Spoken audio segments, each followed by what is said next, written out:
Study IQ IAS, अब तैयारी हुई affordable. Judicial review as a term, review को समझते हैं क्या होता है? What is review? Review means to check, right? Now what can judiciary check and how can judiciary check? पहला क्वेश्चन ये उठता है ना?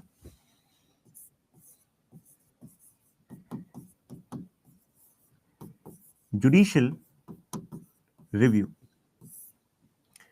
Review means to check, but यहां पर क्या है कि वो चेक तो करती ही है लेकिन उस पर एक्शन भी ले सकती है। तो to check and to change, ये दोनों काम अगर जुडिशरी कर रही है तो उसको हम क्या कहते हैं? जुडिशियल रिव्यू कहते हैं, राइट? जुडिशरी को ये करने की जरूरत क्या है? मतलब to investigate, to check, what is the need? क्या कॉन्स्टिट्यूशन में मेंशन है ये टर्म? ध्यान रखिएगा, नॉट मेंशन इन कॉन्स्टिट्यूशन, मतलब द टर्म, मतलब टर्म मेंशन नहीं है judicial review, term not mentioned, ठीक है? टर्म नॉट मेंशन्ड, बट जो कर रही है जुडिशरी वो अपने आप में कॉन्स्टिट्यूशनल है। कॉन्स्टिट्यूशनल मीन्स संविधान सम्मत है, मीन्स एज पर कॉन्स्टिट्यूशन है। फिर आप कहेंगे कि how is it possible when this term is not mentioned in constitution, then the judicial review, how can it be considered constitutional? ऐसा कैसे हो सकता है ना? देखो, it is constitutional because we have articles like article 13, article 32, article 136 etc. मतलब article 142, article 226, we have several articles, ठीक? अब आप कहेंगे मतलब कैसे, मतलब हाउ इज इट मेंशन्ड? मतलब टर्म मेंशन नहीं है लेकिन ये प्रोसेस मेंशन है। जैसे कि आर्टिकल 13 याद करो,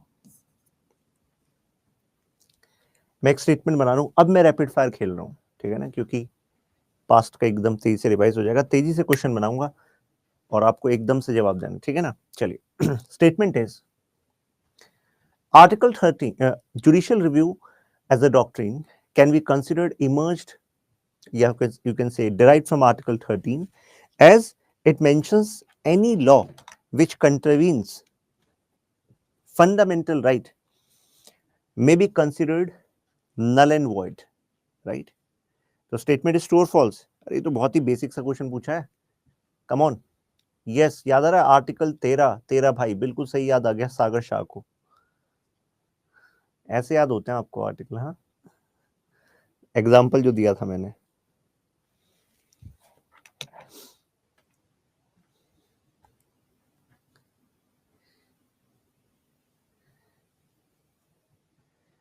देखिए, अगर वो कह रहा है कि as per article a law mention, as per article, yes, जो लॉ है that can be declared null and void, तो आप कहेंगे बिल्कुल सही बात है जी, कोई दिक्कत वाली बात नहीं है, ठीक है ना? हो तो सकता है ना उसके थ्रू,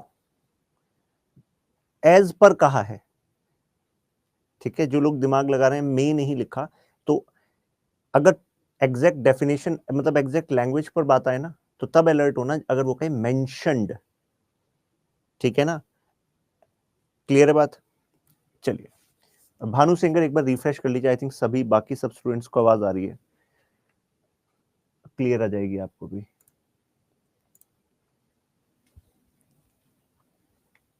एक सेकंड, फिर मैं एक बार बैकएंड से चेक करा लेता हूं, ऐसा कैसे हो सकता है? मैसेज कर दूं।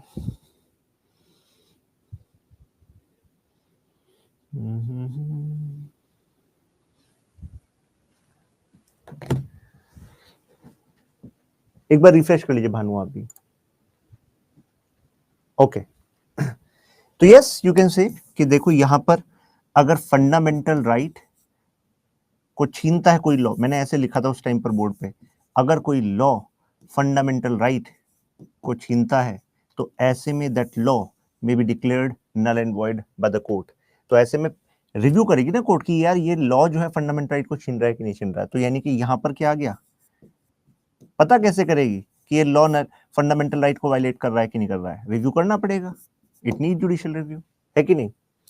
आर्टिकल 32 याद करो, यहां पर भी फंडामेंटल राइट के प्रोटेक्शन के लिए चाहे चाहे तो कोई लॉ हो, चाहे कोई एग्जीक्यूटिव एक्शन हो, तो ऐसे में उसको रिव्यू करके कि हाँ यार आपका फंडामेंटल राइट का वायलेशन हुआ है, तो इसके लिए क्या करती है फिर, रिट जारी करती है, रिट से, जिससे कि आपको आपका फंडामेंटल राइट मिल सके। रिट क्या होता है याद करो, बताया था, एक लीगल ऑर्डर होता है, लेकिन लीगल ऑर्डर जारी करने से पहले you need to actually review whether this thing happened और नॉट।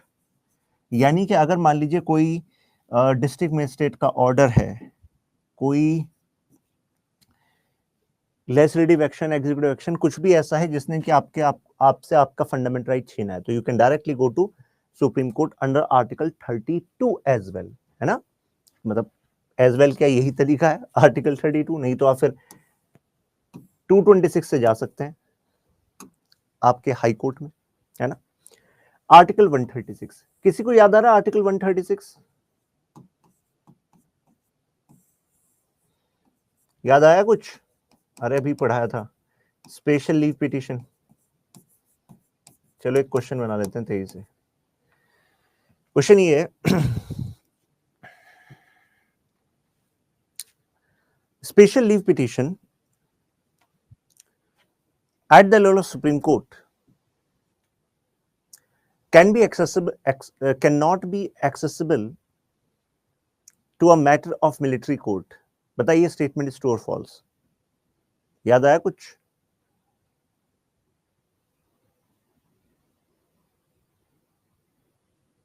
बिल्कुल सही याद आया, वो बनाया था यहाँ पर मेजर और एक यहाँ पर वरुण, यस ठीक है। तो यानी कि एसएलपी जो है मिलिट्री कोर्ट को के फैसले को नहीं मिलता, राइट। मेजर उदित बनाया था एक एग्जांपल, बिल्कुल ठीक है, याद है आपको। अब आप कहोगे सर इससे रिव्यू कैसे हो रहा है sir, how is it possible, अभी सुनाते हैं आपको। जैसे एक स्टेटमेंट बन जाए,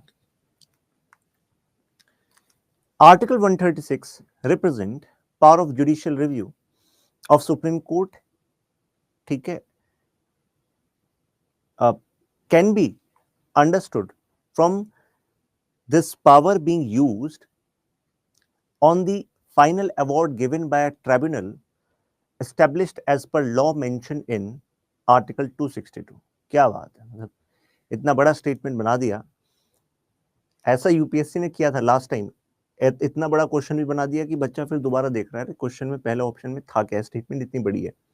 मैं दोबारा रिपीट कर रहा हूं, मैंने कहा कि आर्टिकल 136 में एसएलपी का इस्तेमाल जुडिशियल रिव्यू के लिए होता है, like reviewing the final award यानी कि judgment of a river dispute tribunal which is established as per the law as per the law which is made in the context of article 262। come on, मैंने इतना लंबा जानबूझ के इसलिए बनाया क्योंकि मैं मल्टीपल चेक देखना चाह रहा हूं आपके कि भाई आपको सारी चीजें बिल्कुल दिमाग में सेट हैं कि नहीं, गलती की कोई गुंजाइश नहीं है। कुछ लोग फॉल्स कह रहे हैं, कुछ लोग ट्रू कह रहे हैं, ग्रेट।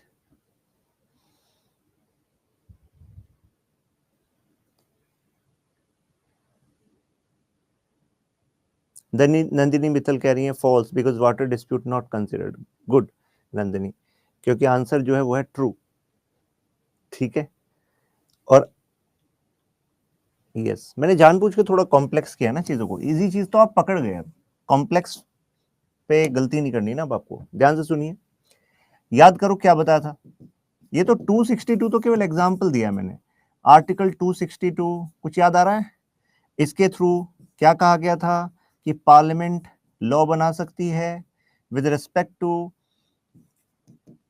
रिजॉल्विंग रिवर डिस्प्यूट, कुछ याद आ रहा है, इस आर्टिकल की पावर से दो लॉ बने, एक तो था रिवर बोर्ड्स एक्ट,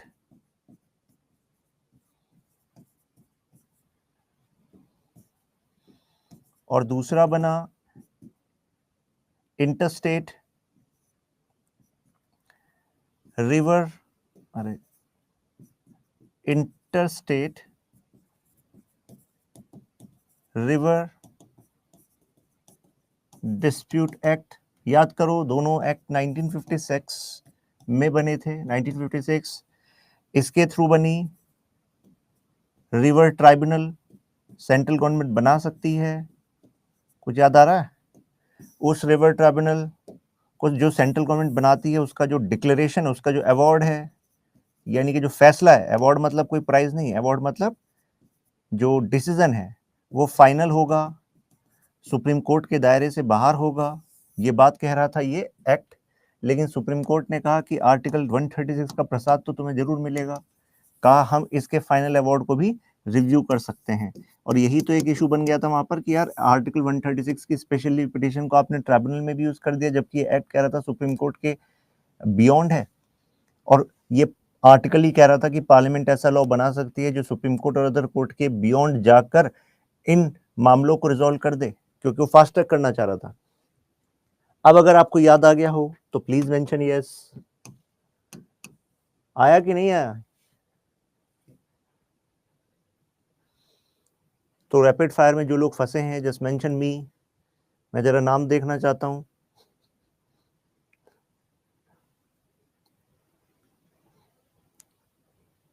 ठीक है, अब मत फंसिएगा। ठीक, आर्टिकल 142 ये कहता है complete justice, complete justice.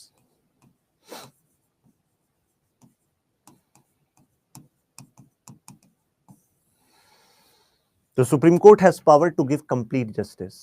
And what is complete justice? कौन डिसाइड करेगा? सुप्रीम कोर्ट डिसाइड करेगी। उसके लिए सुप्रीम कोर्ट क्या करेगी? जुडिशियल रिव्यू करेगी। राइट? क्लियर है बात? तो कंप्लीट जस्टिस यानी कि सुप्रीम कोर्ट कुछ एडिशनल डायरेक्शन भी दे सकती है, जो कि चाहे आपके प्रोसीजरल कोड में ना मेंशन हो, जिससे कि एक कंप्लीट जस्टिस वहां पर स्टेब्लिश हो सके। It may be compensation, it may be giving direction to interpret constitution, मतलब interpret constitution another manner, giving direction to a department. तो कहने का मतलब है कंपेंसेशन हो, इंटरप्रिटेशन ऑफ कॉन्स्टिट्यूशन हो, डायरेक्शन टू डिपार्टमेंट हो, ऐसी चीजें जो भले ही एग्जैक्टली किसी लॉ में नहीं लिखी कि सुप्रीम कोर्ट ये कर सकता है, सुप्रीम कोर्ट उसके बियॉन्ड भी ये काम कर सकता है to give complete justice to the aggrieved party. यानी कि जिसको न्याय चाहिए, जो आया है सुप्रीम कोर्ट के दर पे, उसको मिल जाएगा। तो कई बार इसके लिए लॉ को भी रिव्यू करना पड़ेगा, तो करेगी सुप्रीम कोर्ट। क्लियर है बात? नेक्स्ट 226। 226 आप सबको पता है, पहले भी जिक्र आया है, ये हाई कोर्ट की रिट जुरिस्डिक्शन वाला आर्टिकल है, जिसके थ्रू आपके फंडामेंटल राइट, लीगल राइट को प्रोटेक्ट करने के लिए हाई कोर्ट जो है रिट जारी करके आपको आपके फंडामेंटल राइट दिलाएगी, राइट, या लीगल राइट दिलाएगी। तो इसके लिए हाई कोर्ट को अगर रिव्यू करना पड़े किसी लॉ को, किसी ऑर्डर को, तो ऐसे में रिव्यू कर सकती है और उस पर अपना लीगल ऑर्डर इशू कर सकती है और वो बाइंडिंग होगा। हाई कोर्ट की ये power with in the territory of that state लगती है, अनटिल अनलेस जो मैटर है वो है उस स्टेट का, लेकिन वहां जस्टिस देने के लिए उसको अप्लाई करना पड़ेगा beyond the territory of state, जिसको हम कहते हैं डॉक्ट्रीन ऑफ टेरिटोरियल नेक्सस। ये भी बताया था आपको जब टाइप ऑफ डॉक्ट्रीन बता रहा था। अगर जुडिशियल रिव्यू से क्वेश्चन मतलब आंसर लिखने के लिए आ रहा है, ठीक, तो अगर डिराइव्ड की बात आए तो क्या आप सभी आर्टिकल को लिख सकते हैं? अभी विद एग्जांपल लिख सकते हैं? यस और नो? कम ऑन, फिर आगे बढ़ेंगे हम, फिर हम बात करेंगे जुडिशियल रिव्यू होता किस पर है। मुद्दा है जुडिशियल रिव्यू होगा किस पर यार?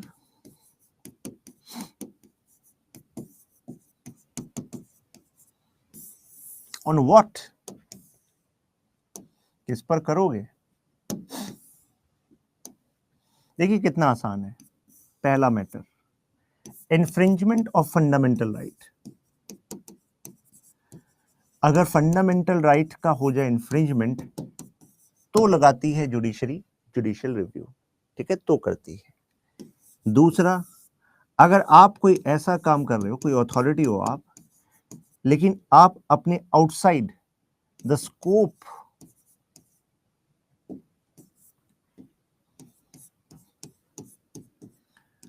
ऑफ पावर या अथॉरिटी,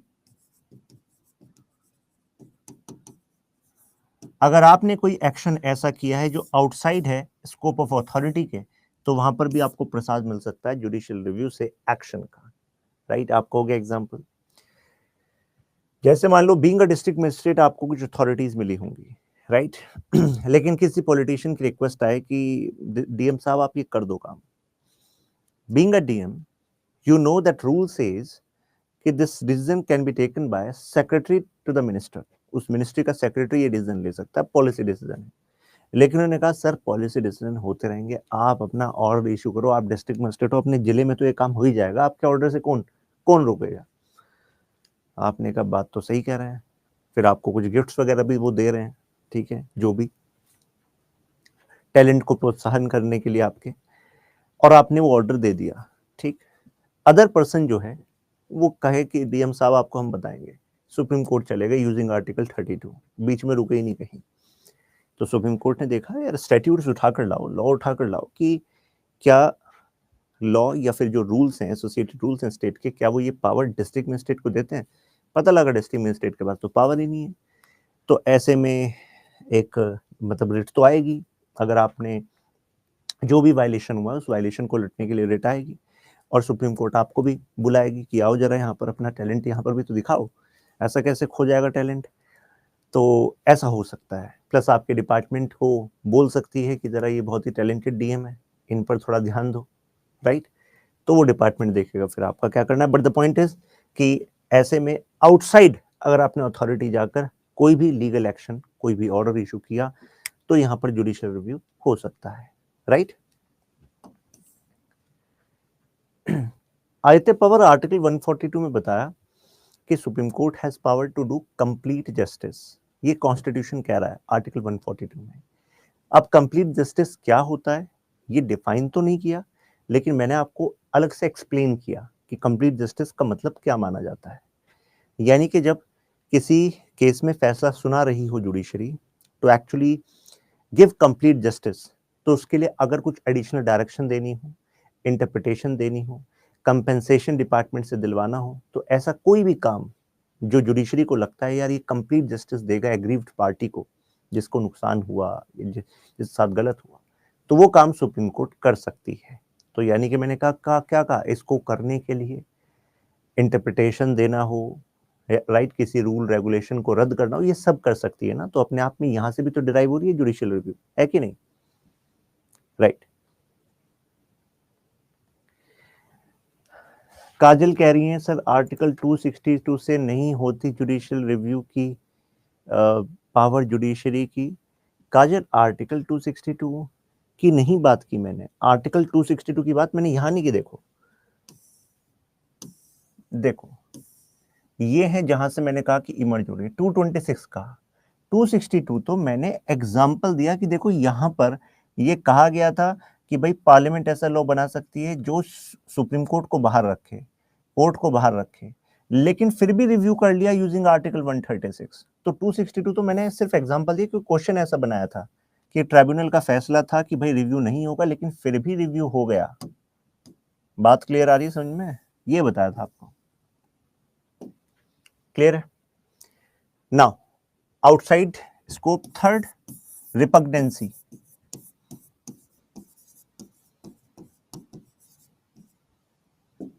रिपग्नेंसी टू व्हाट? कोई भी अगर कॉन्स्टिट्यूशनल प्रोविजन है,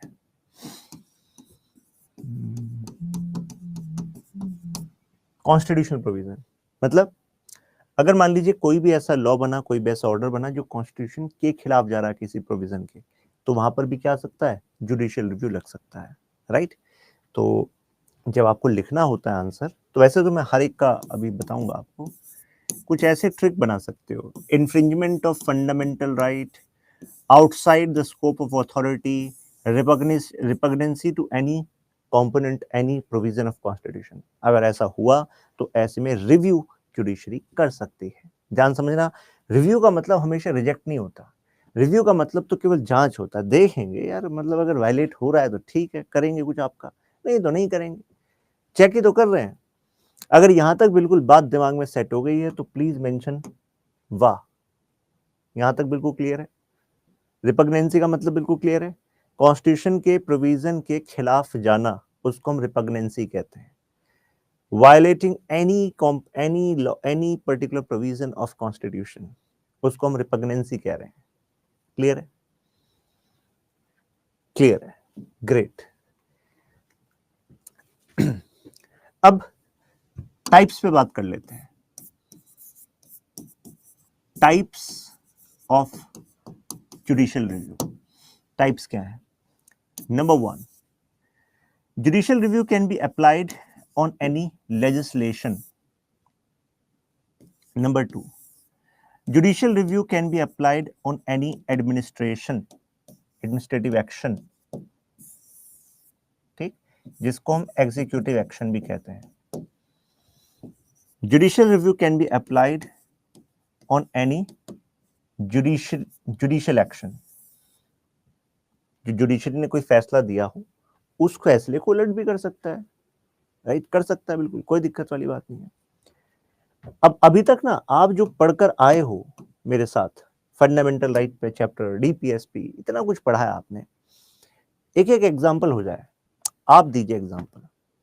ये है आपका रैपिड फायर, मतलब आप मुझे बताइए कोई ऐसा एग्जाम्पल जिसमें पता लगा हो कि हाँ जुडिशरी ने एक्चुअली जो ऑलरेडी कोई लॉ बना हुआ था उसी को रिव्यू किया हो, लॉ को रिव्यू किया हो कि भाई ये लॉ नल एंड वॉइड है। एग्जाम्पल्स की झड़ी लगा दीजिए आप। बिल्कुल सही, जैसे अभी अभी रवि ने बताया एक एग्जाम्पल, सर एनजेएसी, बिल्कुल सही बात। NJAC, national judicial appointment commission, 99th constitution amendment act, तो अपने आप में लेजिस्लेटिव है कि नहीं है? लेजिस्लेटिव है, लेजिस्लेटिव, क्योंकि कॉन्स्टिट्यूशन अमेंडमेंट भी क्या है तो कानूनी ना। तो भाई इसको रिव्यू करा है कि नहीं? याद आ रहा है? 4th जजेस केस, ठीक, 2015 में कर दिया इसका इलाज। और बताओ,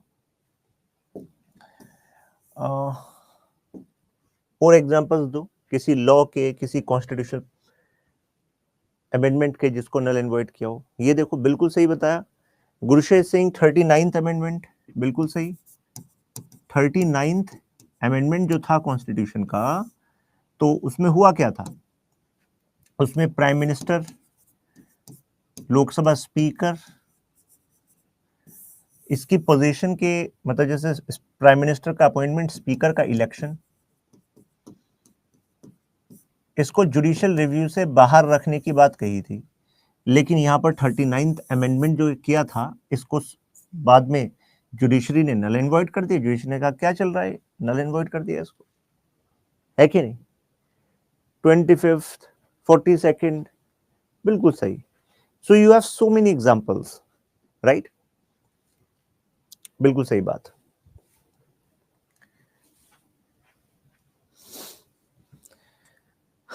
क्लियर है बात? अब कुछ एग्जांपल बताइए एडमिनिस्ट्रेटिव एग्जीक्यूटिव एक्शंस का। यार ये एक ऑर्डर था और इस ऑर्डर को सुप्रीम कोर्ट ने कहा ये ऑर्डर गलत है। एग्जांपल दूं आपको, जैसे अनुराधा भसीन केस, अनुराधा भसीन केस, तो ये केस आया क्योंकि रिव्यू कर रही है भाई सुप्रीम कोर्ट, लेकिन एग्जैक्ट में एग्जीक्यूटिव एक्शन क्या हो रहा था कि गवर्नमेंट की जो पावर थी, जो ऑर्डर था to restrict internet,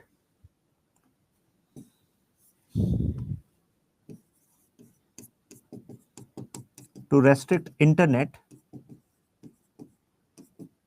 in a particular area for till any time. ये जो पावर थी, जो ऑर्डर था कि भाई नेक्स्ट जब तक हम ना बताएं तब तक सब इंटरनेट सुविधाएं बंद हैं, राइट।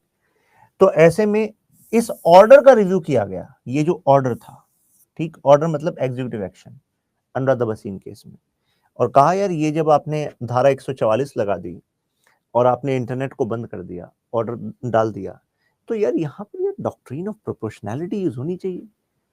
तभी तक और उतने एरिया में आप इंटरनेट पर कम्युनिकेशन पर कुछ प्रतिबंध लगा सकते हो लॉ एंड ऑर्डर के लिए, जहां पर आपके पास लॉजिकल रीजन हो, फेयरनेस हो। ऐसा नहीं कि इतने बड़े एरिया पर आपने कितने ही महीनों के लिए और आपने जो है इंटरनेट ही बंद कर दिया। लॉ एंड ऑर्डर को अपहोल्ड करना आपकी जिम्मेदारी है, आपको स्टेप अप करना पड़ेगा, क्योंकि यहाँ पर जो इंटरनेट है अगर आप उसको रेस्ट्रिक्ट कर देते हैं तो वो article 19 sub clause 1 sub clause A में जो फंडामेंटल राइट है स्पीच एंड एक्सप्रेशन, उसको कर्व कर रहा है कि नहीं, उसको दिक्कत हो रही है। और ये देखो मैं आप बता ही चुका हूं, अगर फंडामेंटल राइट का इन्फ्रिंजमेंट हुआ तो this can be a basis of judicial review. Clear है बात? राइट राइट राइट, क्लियर है। नाउ जुडिशियल, बताइए कोई ऐसा एग्जांपल जहां पर जुडिशरी ने अपना ही केस रिव्यू कराओ। इतने सारे एग्जांपल हैं, बताइए कोई एग्जांपल। बिल्कुल सही बताया, गोलकनाथ केस। गोलकनाथ केस 1967 क्या कह रहा था कि फंडामेंटल राइट जो है ना वो सैंक्रोसैंक्ट है, can not be amended, can not be amended, right. लेकिन केशवानंद भारती केस ने क्या कहा, रिव्यू करा कोर्ट के जजमेंट का,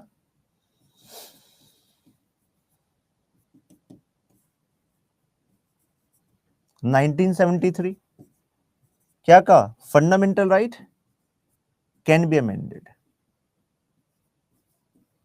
कैन बी अमेंडेड। बस क्या नहीं होना चाहिए, वायलेशन नहीं होना चाहिए बेसिक स्ट्रक्चर का, वायलेशन ऑफ बेसिक स्ट्रक्चर। ये तो बात मैं आपको बता चुका था, थोड़ा ऊपर लिख दो यहां पर लो, वायलेशन ऑफ बेसिक स्ट्रक्चर अगर हुआ तो ऐसे में हो जाएगा null and void, basic structure doctrine आ गई थी, राइट। तो मुझे बताइए ये बात आपको क्लियर हुई कि नहीं हुई? अगर कोई सरकार का लॉ हो, कॉन्स्टिट्यूशन अमेंडमेंट हो, कोई ऑर्डर हो, कोई खुद जुडिशरी का अपना फैसला हो, हाई कोर्ट का फैसला हो, खुद सुप्रीम कोर्ट का फैसला हो, इन सब पर जुडिशियल रिव्यू लग सकता है। ये बात क्लियर, यस और नो? क्लियर है? यस, फर्स्ट जज केस, सेकंड जज केस, वो भी क्या कर रही है जुडिशरी, अपने ही फैसले को रिव्यू तो कर रही है। बिल्कुल ठीक कहा आपने।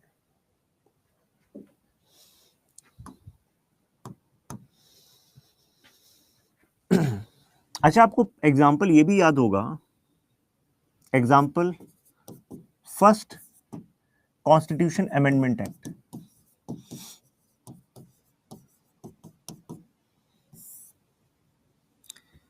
जिससे आपके 2 आर्टिकल ऐड हुए थे। याद है आपको, बताया था आपको जो फंडामेंटल राइट पढ़ा रहा था, आर्टिकल 31A और आर्टिकल 31B। मुझे बताइए आर्टिकल 31A में ही तो 9th शेड्यूल मेंशन है ना, बताना ट्रू और फॉल्स, कम ऑन, क्योंकि 9th शेड्यूल से कनेक्शन है जुडिशियल रिव्यू का, जो कि हमारा टॉपिक ऑफ डिस्कशन है। नवराज कह रहे हैं true, Sheikh Samreen true, Sonkar Supriya true, Amrish Mohanty true, Nandini Mittal true, Yogeshwar Singh true, Anand true, Manika true, Vaibhav नहीं, Shruti Gupta true, okay, Anjali Tomar true, ठीक है, काफी लोग हैं ट्रू वाले। उनको बताना चाहूंगा, एक तो गलत होता है, एक सरासर होता है, ठीक, और फिर उससे होता है पाप, उससे ऊपर तो ये पाप है जो अभी अभी आपने किया है, राइट। अब पाप का प्रायश्चित करना चाहिए, तो आज ही ओपन करना देखो क्या पढ़ाया था, याद है आपको? आर्टिकल 31B में आपको बताया था नाइन्थ शेड्यूल, 31A में कहाँ आ गया? और थोड़ा लॉजिकल बनो, मैंने पूरी कहानी आपको बताई है, नाइन्थ शेड्यूल बी में ही आएगा। क्यों? 31A में तो बताया था टाइप ऑफ लॉज जो कि बनाएगी सरकार, और अगर बनाएगी तो भले ही वो वायलेट करते हो आपके फंडामेंटल राइट जैसे 14, 19, 31 को, फिर भी ये लॉज जो हैं वो नल एंड वॉइड नहीं कहलाए जाएंगे। याद आ रहा है? तब भी आप इन लॉज को वॉइड नहीं कर सकते, भले ही आपके 14, 19, 31 आर्टिकल में एफआर को ये क्या कहते हैं कुछ इन्फ्रिंज करें। तो 5 तरह के लॉज बताए थे आपको वहां पर, याद आ रहा है? कुछ याद आ रहा है? 2 लैंड से जुड़े हुए, 2 कंपनी से जुड़े हुए, एक जो लास्ट वाला था 5th वो माइनिंग से जुड़ा हुआ। आपको एग्जांपल दिया था उसका, जो मूवी आई थी ना गैंग्स ऑफ वसेपुर, धनबाद। तो धनबाद वो गैंग्स ऑफ वसेपुर जो है उसकी मूवी के जो स्टार्टिंग में दिखाते हैं, पार्ट 1, मतलब 2 मूवी आई हैं वो, पहले वाले पार्ट में कि एकदम से जैसे ही भारत आज़ाद हुआ 1951 में, भारत सरकार ने माइनिंग के कानूनों को बदल दिया था। अब जो ब्रिटिश टाइम से माइन के मालिक बने बैठे थे, अब वो उनसे अधिकार सरकार ने ले लिए थे नेशनलाइजेशन के नाम पर, राष्ट्रीयकरण के नाम पर। और इस राष्ट्रीयकरण का अंजाम फैलाने के लिए आ गया था CIL, कोल इंडिया लिमिटेड। और अब पहले जो मालिक थे वो ठेकेदार बन गए थे। कुछ याद आ रहा है? सुनाया था आपको एक कहानी रामाधीर सिंह की। बिल्कुल बिल्कुल, पीयूष, आवाज पीयूष मिश्रा की। ठीक है। नाउ नाइन्थ शेड्यूल क्या बताया था? नाइन्थ शेड्यूल बताया था कि देखो इन्हीं लॉज को बता तो दिया कि भाई देखो भले ये वायलेट करें फिर भी ये नल एंड वॉइड नहीं होंगे, राइट? आप इस पर आर्टिकल 13 का प्रकोप नहीं डाल सकते जो कहता है फंडामेंटल राइट वायलेट हो गए, ठीक? फिर इसको एक्स्ट्रा प्रोटेक्शन देने के लिए नाइन्थ शेड्यूल बनाया गया। कहा कि एक लिस्ट और ऐड कर दे रहे हैं कॉन्स्टिट्यूशन में, क्योंकि ओरिजिनल कॉन्स्टिट्यूशन में तो 8 ही शेड्यूल थे, 9th और डाल दिया। और कहा जो भी लॉ हम इसमें डालेंगे, जो भी लॉ इसमें रखेंगे, वो लॉ जो है वो जुडिशियल रिव्यू के बाहर होगा, उसका रिव्यू ही नहीं हो सकता, उसको आप नल एंड वॉइड ही नहीं कर सकते। तो यहां पर फिर कहानी किसकी आ गई? जुडिशियल रिव्यू की आ गई कि भाई साहब अगर इस पे कोई आपने 9th शेड्यूल में डाल दिया तो जुडिशियल रिव्यू से बाहर होगा। स्टार्टिंग में 13 लॉज डाले गए, फिर बढ़कर 284 हो गए। बताओ, तो एक तरीके से आपको नहीं लगता ये तो बहुत ज्यादा पावर पार्लियामेंट को दे रहा था कि कुछ भी चीज आप इसमें डालोगे कह दिया जाएगा भाई ये तो जुडिशियल रिव्यू के बाहर है। तो ऐसे तो कई काम ऐसे भी हो सकता है जिसमें सुप्रीम कोर्ट की जिम्मेदारी है to protect your rights, but supreme court is not able to do it because this is what is written in constitution, right? तो अब इस लेखनी को बदलना था, राइट? नीडेड कि ये बदले। तो ऐसे में हमारे पास IR कोहेलो केस आता है। IR Coelho case, IR Coelho case कहता है कि वैसे तो ऑलरेडी बेसिक स्ट्रक्चर डॉक्ट्रिन है ही, कोई भी ऐसा काम अगर करोगे जो बेसिक स्ट्रक्चर के खिलाफ होगा, कोई भी ऐसा अमेंडमेंट, उसको नल एंड वॉइड कर देंगे। रिगार्डिंग 9th शेड्यूल फिर भी IR कोहेलो केस कहता है, लो मैं स्पेसिफाई कर देता हूं कि 24 अप्रैल 1973, तारीख तो सबको याद होगी, के बाद से यानी कि आफ्टर जितने भी लॉज 9th शेड्यूल में ऐड किए गए सब पर लगेगा जुडिशियल रिव्यू, सब पर लग सकता है जुडिशियल रिव्यू। मतलब जुडिशरी चाहे या कोई लिटिगेशन आए तो जुडिशियल रिव्यू लग जाएगा। और 24 अप्रैल की तारीख क्यों? Why 24 April? अरे KBC case, KBC Keshavananda Bharati case, right? Clear है?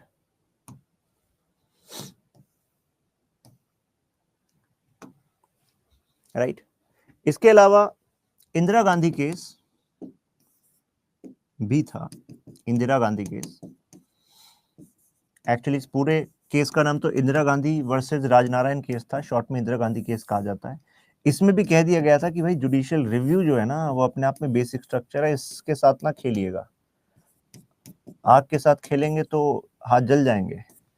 तो आग है जुडिशियल रिव्यू, इसके साथ नहीं खेलने का, ये बात क्लियर कर दी थी जुडिशरी ने, राइट। सर फिर से बता दीजिए, बता देते हैं। इतनी सी बात बताइए आईआर कोहेलो केस में कि भाई जो 9 शेड्यूल का प्रोटेक्शन था, वो 9 शेड्यूल का प्रोटेक्शन जो है हटा दिया क्लियरली। आईआर कोहेलो केस ने क्लियरली बता दिया कि आप 9 शेड्यूल में कोई भी लॉ डालेंगे उस पर लगेगा जुडिशियल रिव्यू। पहली बात तो ये। और दूसरा, इस तारीख के बाद जितने भी 9 शेड्यूल में ऐड हुए उन सब पर जुडिशियल रिव्यू लग जाएगा, उन सब पर एप्लीकेबल है। आप कहेंगे फिर फायदा क्या है सर 9 शेड्यूल का? अब आप नया कुछ डालोगे तो वो तो भाई रिव्यू होगा, राइट। लेकिन इस तारीख से पहले के जो हैं, क्योंकि ये देखो ये तो 1951 की बात है ना, तो 1951 से 1973 के बीच में भी तो कई सारे लॉज हैं जो ऑलरेडी इसमें हैं, उस पर जुडिशियल रिव्यू नहीं लग रहा। अगर अब बात हो गई बिल्कुल क्लियर तो प्लीज मेंशन अल्ट्रा क्लियर। अभी बात क्लियर है बिल्कुल?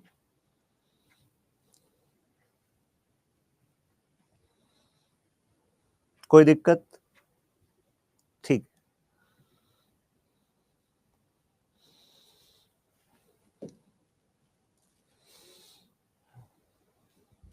अब देखिए अभी तक आपको क्या क्या पता लगा, क्योंकि अब मैं थोड़ा सा इसके प्लस और माइनस पर बात करने वाला हूं, फिर हम एक्टिविज्म की तरफ जाएंगे, ओवर रीच की तरफ जाएंगे। लेकिन आपको ये पता लग गया कि जुडिशियल रिव्यू होता क्या है। कॉन्स्टिट्यूशन में मेंशन नहीं है, but there are certain articles जहां से ये डिराइव्ड होता है।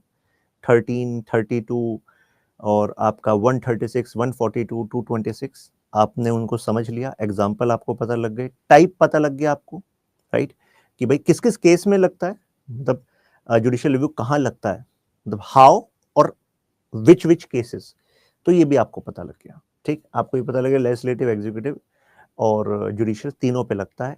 Infringement of fundamental right, outside scope of authority और रिपग्नेंसी टू एनी कॉन्स्टिट्यूशनल प्रोविजन, इस पे लग सकता है। ये सब चीजें आपको कोई कंटेस्ट, फिर आपने सोचा सुन लिया कि भाई जुडिशियल रिव्यू का स्कोप, ये भी आपको पता लग गया। ठीक, अब आप मुझे बताइए क्या लगता है आपको जुडिशियल रिव्यू के फायदे क्या है, पॉजिटिव क्या है? पॉजिटिव क्या है जुडिशियल रिव्यू में, बताइए। क्योंकि जब एनालाइज करने के लिए आएगा तो अभी तक जो हमने समझा वो तो हम लिखेंगे, है ना, कैसे यूज होता है कुछ केसेस, लेकिन बताना पड़ेगा ना फायदा क्या है। एनालाइज करने के लिए आया तो कुछ नुकसान भी बताने पड़ेंगे, बात करेंगे। जी हाँ, तो देखिए पहला फायदा क्या है, ये एक्चुअली रूल ऑफ लॉ को कायम रखता है। Rule of law means no one is above law.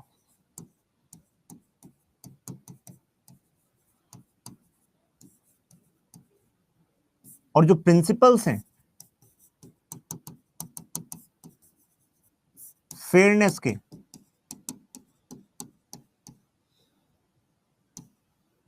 वो इंटैक्ट रहे, राइट, ये एंश्योर करता है।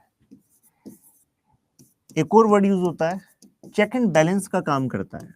हालांकि उससे rule of law he achieve होता है, बट स्पेसिफिकली क्या करता है, वो एक्चुअली चेक करता है judicial action, administrative action, right, और खुद लेजिस्लेटिव एक्शंस, इन सब समझ लीजिए, लेजिस्लेटिव एक्शन और एडमिनिस्ट्रेटिव एक्शन, इन पर जो है चेक लगा सकता है और बैलेंस कर सकता है। खुद वो जुडिशरी के भी एक्शंस को चेक एंड बैलेंस कर सकता है। अगर कहीं पर एरर ऑफ जस्टिस का स्कोप है तो उसको रिव्यू कर सकता है, राइट। थर्ड, आपको नहीं लगता कि कॉन्स्टिट्यूशन के ऐसे इंटरप्रिटेशंस देता है, constitution interpretations which are progressive, yes और नो? तो प्रोग्रेसिव इंटरप्रिटेशंस क्या बनाते हैं, हमारी इंडियन पॉलिटी को प्रोग्रेसिव बनाते हैं। बात सही है कि नहीं?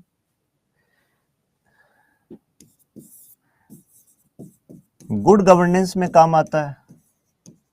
आप कहोगे गुड गवर्नेंस यही तो हो गया सर, नहीं नहीं नहीं, गुड गवर्नेंस इस वजह से क्योंकि ये जुडिशियल रिव्यू करके डायरेक्शन भी तो देता है ना गवर्नमेंट को कि आप ये करो वो करो, जैसे एनवायरमेंट के लिए क्या करो, डिफरेंट, जैसे एनवायरमेंट के लिए क्या करना है, आपका डिसएडवांटेज सेक्शन के लिए क्या करना है, इन सब रिव्यू करके डायरेक्शन देने से गुड गवर्नेंस भी आती है।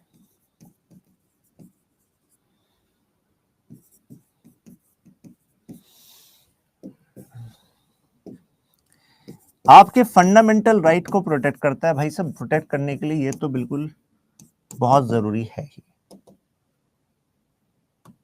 है कि नहीं। जो ये रूल ऑफ लॉ है ना, यहां पर आप ये भी रख सकते हो एक और कीवर्ड, कॉन्स्टिट्यूशनलिज्म, यानी कि लिमिटेड गवर्नमेंट। गवर्नमेंट को लिमिट में भी रखता है, मतलब within the limits which are necessary, कि गवर्नमेंट को इसी लिमिट में काम करना चाहिए। Right right right right. तो ओवरऑल हम कह सकते हैं कि ये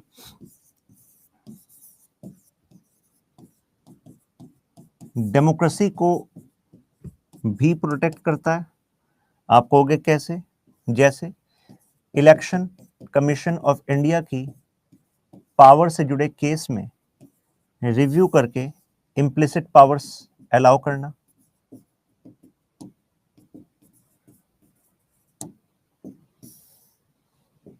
जिससे कि election commission of India free and fair election करा सके, है कि नहीं। ऐसी एडीआर केस के थ्रू देखना कि भाई आपके कुछ राइट्स इम्पैक्ट तो नहीं हो रहे, ADR case, association for democratic reforms case, जिससे कि अब आपको जानकारी मिल पाती है अपने कैंडिडेट्स के बारे में। Now you know the information that which laws which actually cases are pending on your areas MP candidate और एमएलए कैंडिडेट, कितनी संपत्ति है, राइट, स्पाउस, डिपेंडेंट्स, कौन कौन, कितनी कितनी संपत्ति है, क्या केसेस हैं, क्या एजुकेशन बैकग्राउंड है, सब कुछ। तो इससे हमें पता लग रहा है कि कितने सारे ऐसे फायदे हैं जुडिशियल रिव्यू के, जिसकी वजह से जुडिशियल रिव्यू होना ही चाहिए, है कि नहीं। तो लिखने के लिए देखिए हमारे पास कितने सारे केसेस हैं और एग्जांपल है, राइट। लेकिन अगर हम नेगेटिव की बात करें, चलो नेगेटिव की बात करते हैं। बताइए नेगेटिव क्या हो सकता है जुडिशियल रिव्यू का, बताएंगे?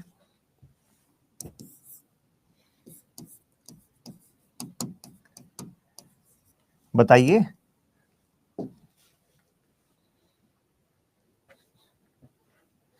देखिए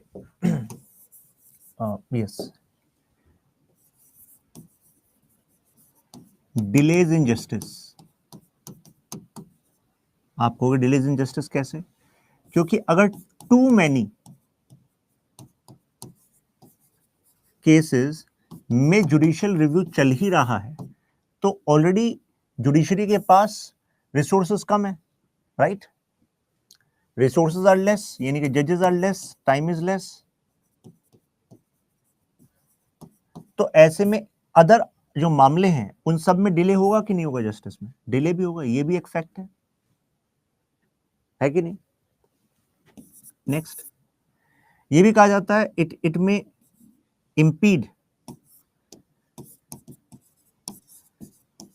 impede check and balance itself।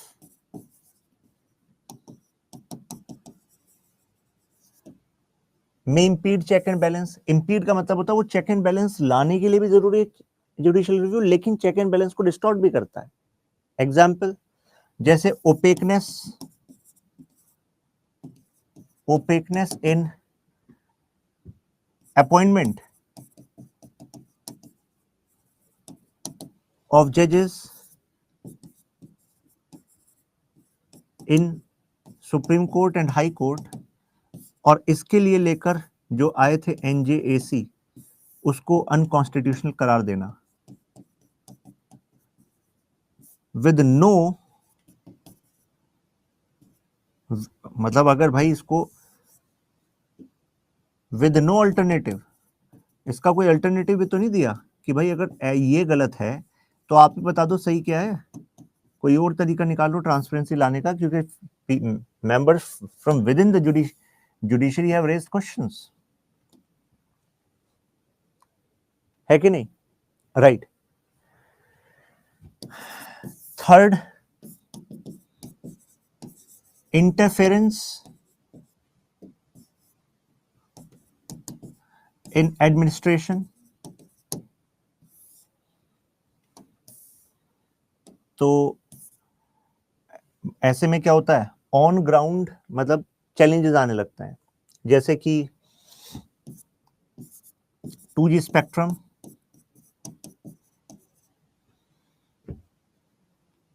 were declared, allocation was declared null and void. Allocation was declared null and void. तो इसमें कहा जाता है कि यार खुद एक इंडिपेंडेंट पहले इंक्वायरी कंडक्ट कराने देते, केवल सीएजी की रिपोर्ट के बेसिस पे ऐसे सुप्रीम कोर्ट को नहीं करना चाहिए था, क्योंकि इससे कितने सारे टेलीकॉम सेक्टर में लोगों का नुकसान हुआ, डिपार्टमेंट का इतना काम हुआ था, वो सब पानी हो गया, तो ये भी कहा जाता है। और बताइए नेगेटिव क्या है? ओपेकनेस का मतलब होता है उदित की ट्रांसपेरेंसी की कमी, मतलब क्या जुडिशरी कर रही है किसी को नहीं बता रही, राइट, ऐसे ही चल रहा है। 2G स्पेक्ट्रम, अरे 2G स्पेक्ट्रम इज टेलीकॉम के लिए जो आप बातचीत कर पाते हो, जैसे 3G 4G, आज 4G चल रहा है, 4th जनरेशन चल रहा है, तो ऐसे जो सेकंड जनरेशन के जो स्पेक्ट्रम थे जिसके थ्रू कंपनीज ने कॉन्ट्रैक्ट लिया था, they are going to actually do this, they are going to provide you services, right? Yes. आपको नहीं लगता ये अपने आप में, मतलब जैसे आपने लिखा ना impede check and balance, तो यहाँ पर थोड़ा स्टैंडर्डाइजेशन आ जाएगा, आप लिख देना सेपरेशन ऑफ पावर के प्रिंसिपल को के खिलाफ हो जाता है, separation of power, separation of power principle का वायलेशन हो जाता है, ठीक है। और बताइए नाउ, एक बहुत अच्छा पॉइंट वो ये है कि no coherence in interpretation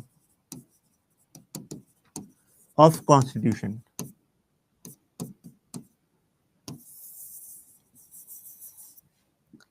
means हमारे पास कोई कोहेरेंट वे ही नहीं है जुडिशियल रिव्यू में जो स्टैंडर्ड फॉलो किए जाएंगे। We have no standard rule, no coherence, ऐसा कोई जुडिशरी ने आज तक स्टैंडर्ड रूल नहीं बनाया कि भाई बाकी सारी बेंचेस जो हैं कुछ इन कोर प्रिंसिपल पर ही चलेंगी। इसी वजह से जजमेंट्स में वेरिएशन आ सकता है, बेंच टू बेंच चेंज हो सकता है। No coherence in interpretation of constitution, ये बहुत बहुत इंपॉर्टेंट पॉइंट है।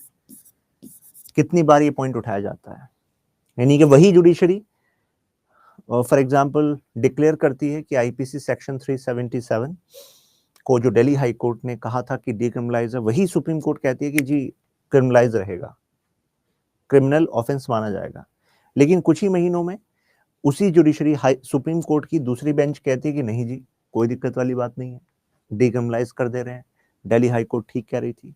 तो कहने का मतलब है कोई कोहेरेंस एज अ स्टैंडर्ड, मतलब कोई coherence as a standard principle नहीं है कि जो बनाए हो जुडिशरी ने कि यार इन यार्डस्टिक्स पे they are going to give judgement, इन यार्डस्टिक्स पे they are going to give review. ये एक ओपन एंडेड फिनोमेना बन गया है, राइट, जिससे कि मल्टीपल प्रॉब्लम्स आती हैं, एक सरप्राइज एलिमेंट बना रहता है और इससे बहुत ज्यादा पावर इनके पास आती है। Yes, it can create confusion, बिल्कुल सही कहा आपने उदित, राइट, ये प्रॉब्लम है।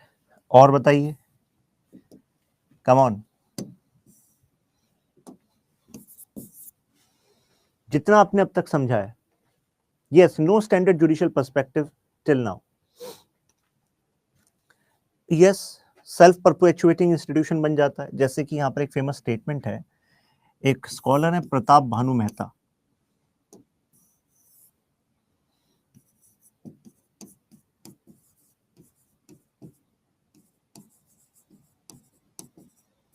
उनका कहना है कि ऐसा लगता है कि जुडिशरी जो है सेल्फ परपेच, ये आप यूज कर सकते हैं, ठीक है ना, स्टेटमेंट यूज कर सकते हैं, नाम यूज करने की भी जरूरत नहीं है, कोई दिक्कत नहीं है, आपकी चल जाएगा, याद रहे तो ठीक है, नहीं तो statement, judiciary is a self,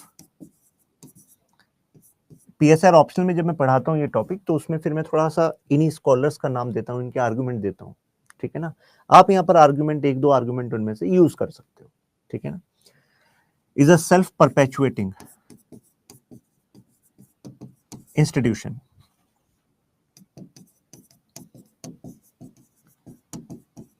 अब सेल्फ परपेचुएटिंग इंस्टीट्यूशन का क्या मतलब होता है भाई?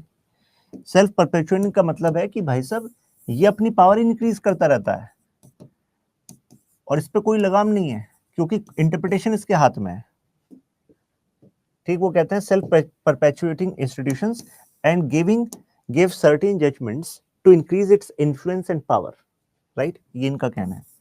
और कभी भी ये एनालिसिस आपका एनालिसिस नहीं होगा, ये कहना according to Pratap Bhanu Mehta, according to one scholarly perspective is this, right? ऐसा मतलब दूसरे के कंधे पे गोली चलानी, मतलब बंदूक रख के गोली चलानी है, ठीक है ना?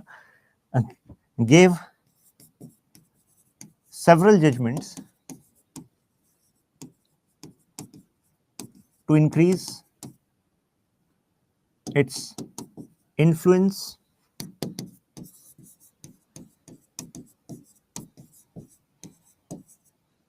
and power.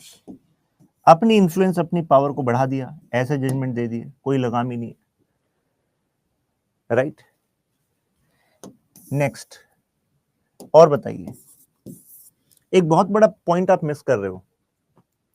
वो पॉइंट ये है कि if judiciary reviews and changes too much in legislature executive actions, it actually decreases faith of people in parliament, in their own representatives, in their own government. So it is like जो unaccountable है, मतलब एक तरीके से जो responsible है, accountable है towards public government, उनको, उन पर अगर faith कम होगा तो आपको नहीं लगता है डेमोक्रेसी के लिए नुकसान भी है? Yes or no? Right? तो आप कह सकते हैं may decrease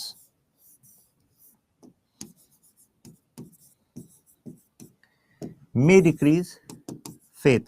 मैं may कह रहा हूं कारण क्योंकि हमेशा नहीं है, ठीक है ना? एक्चुअली ये पॉइंट जो है आप एक्टिविज्म एंड ओवररीच में भी यूज करिएगा, रिव्यू में केवल तब जब रिव्यू ऐसा हो रहा हो कि नल एंड वॉइड किया जा रहा है, राइट? तब तो may decrease faith of people in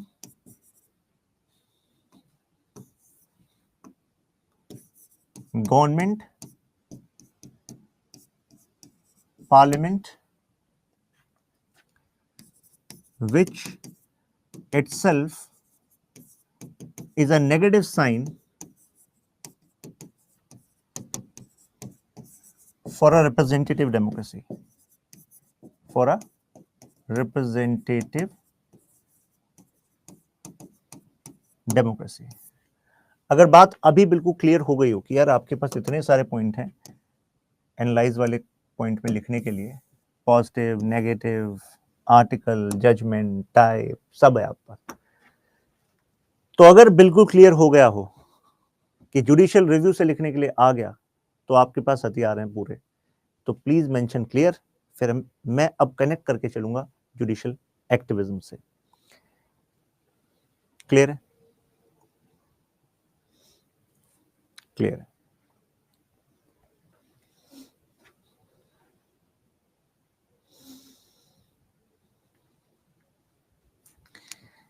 statement देख लें आपका, it is not necessary it, अच्छा क्रिम, ठीक है, हाँ, मतलब कनेक्ट करता है, बिल्कुल सही कहने की, कनेक्ट करता है। चलिए एक और वर्ड यूज होता है, वह है जुडिशियल एक्टिविज्म।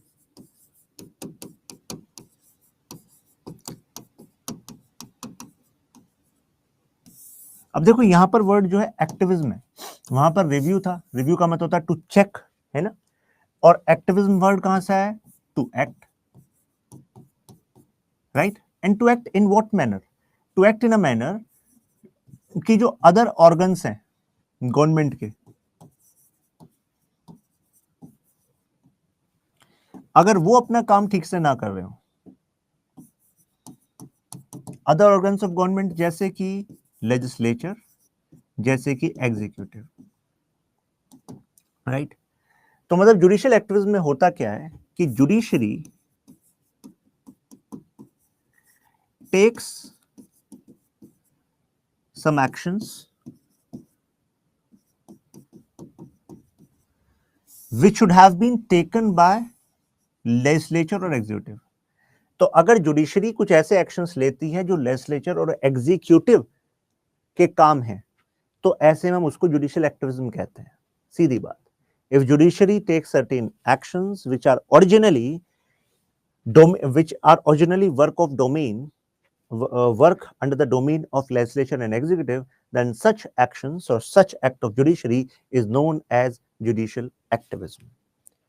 तो यानी कि ये आपको नहीं लगता रिव्यू से नेक्स्ट लेवल चीज है ये? तो रिव्यू में तो आप देख रहे थे भाई फंडामेंटल राइट वायलेट तो नहीं किया यार तुमने, यार तुम्हारे पावर है कि नहीं जो तुम एक्शन ले रहे हो, यार तुमने कॉन्स्टिट्यूशन का वायलेशन तो नहीं कर दिया, अरे वायलेशन कर दिया, नहीं नहीं ये वायलेशन ठीक नहीं है, इतना चल रहा था, ठीक, इंटरप्रिटेशन चल रहा था।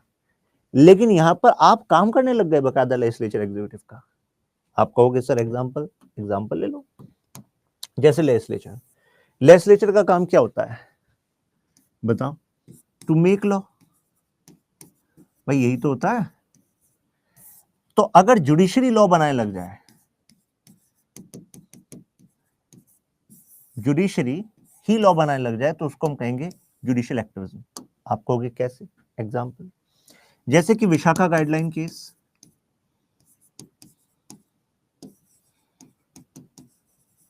तो एक्चुअली ये जिम्मा कायदे में लेजिस्लेचर का था कि भाई सेक्सुअल हैरेसमेंट विमेंस का जो हो रहा है ऑफिस स्पेसेस में, उसके लिए अलग से कोई लॉ बने, लेकिन लेजिस्लेचर ने नहीं बनाया, तो इतने किसने बना दिया? कोर्ट ने बना दिया। इसके बाद जाकर फिर लेजिस्लेचर ने बनाया sexual harassment of women at work place act 2013, लेकिन उससे पहले जुडिशरी ने कर दिया कि नहीं कर दिया? कर दिया भाई सब, राइट? तो यानी कि टू मेक लॉ। अच्छा, ऐसे ही एग्जीक्यूटिव का काम क्या होता है? To execute law.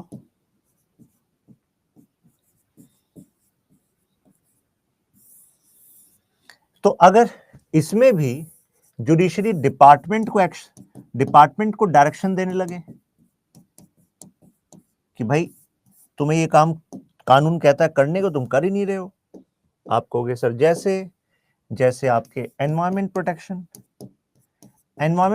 के कानून बने हुए हैं, लेकिन जुडिशरी एक्चुअली उनको कह रही है कि बेटा एनवायरमेंट प्रोटेक्शन के लिए तुमने क्या किया, जरा बताओ, हमें रिपोर्ट करो, क्या कमिटी है, क्या एक्शन प्लान है तुम्हारा? एक्शन प्लान जुडिशरी बनवा रही है भाई साहब।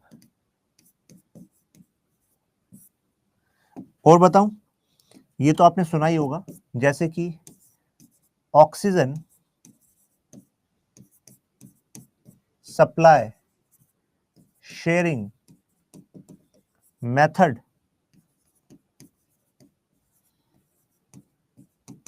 ड्यूरिंग कोविड, सुना है आपने?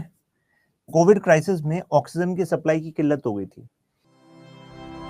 स्टडी IQ IAS, अब तैयारी हुई अफोर्डेबल।